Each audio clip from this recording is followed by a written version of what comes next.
Magandang araw sa inyong lahat at welcome sa aking channel.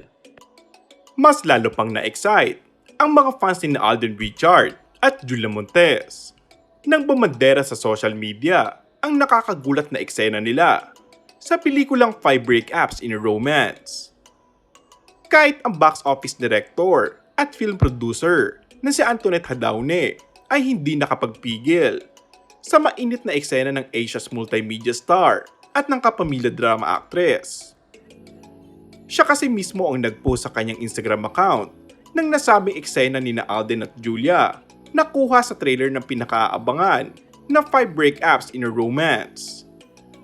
Sa nasabing pelikula, gaganap si Alden bilang si Lance Sandoval, habang si Julia naman ang magbibigay buhay sa karakter ni Justine.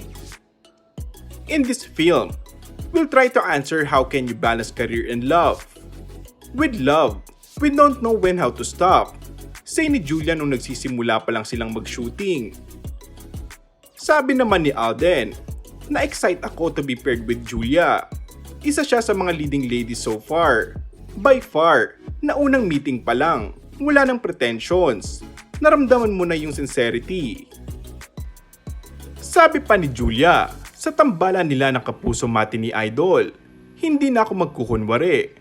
I'm honored and happy to work with him. Naitanong naman ng aktres sa matured role sa ginagampanan niya sa pelikula. Ayon sa aktres, hindi na kasi tayo patwitams gaya noon. Nagmamatured din kahit sa mga roles bilang artista. Dagdag pa ay kung natakot ba si Julia nang kuna ng tagpong iyon. Hindi naman natakot, sagot niya. Pero syempre, may ganun lang ako na fact na ginagawa ko ito.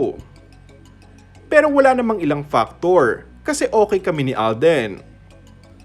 At buti na lang, sila yung nakaka-work ko. Kasi kung hindi ako komportable sa ka-work ko, siguro hindi ko kakayanin yun. And that's all for our today's video. Kung bago ka lang sa aking channel ay mag-subscribe at pindutin na rin ang notification bell. Maraming salamat!